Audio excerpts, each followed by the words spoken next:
Okay, so now we're going to talk about one more study about schemas and memory.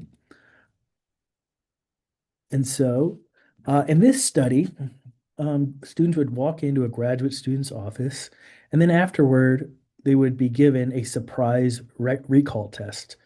And so, there's a few things I want to point out about this grad student's office, right?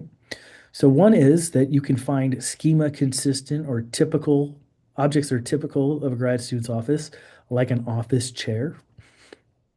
So that would be a schema consistent object that is present.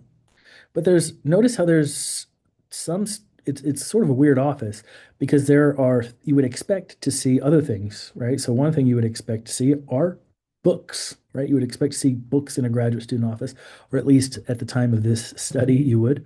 Um, and then there's also going to be schema inconsistent objects like a skull. You wouldn't expect to see a skull. But of course, there's also schema inconsistent objects that are not present. Like there's no like a hammer or chainsaw, in this office. Okay, so it's like a two by two with schema consistent versus inconsistent or typical and atypical, and then also present versus absent. What they found was, if I can get there, what they found was that so they tested some participants, they tested them immediately after being in that office.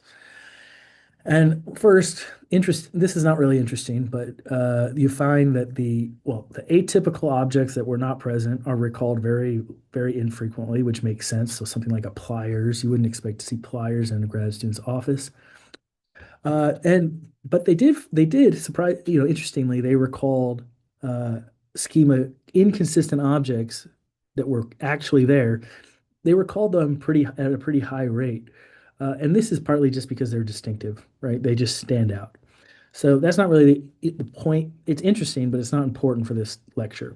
The important thing is that people were much more likely to correctly recall schema consistent objects, but they were also more likely to recall schema consistent objects that weren't present, right?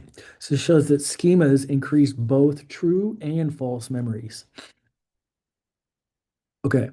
Now, the other interesting thing, the thing that they did was that they tested half of the subjects 2 days later, right? What you can find here is that, well, okay, memory for the schema consistent objects went down a little bit, but not that much.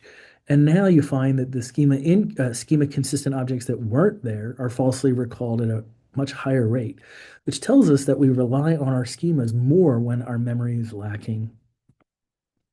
Um, okay, so yeah, so that's where now I talked about how memory is reconstructive and less reproductive, which has a lot of good, but also a lot of bad aspects to it.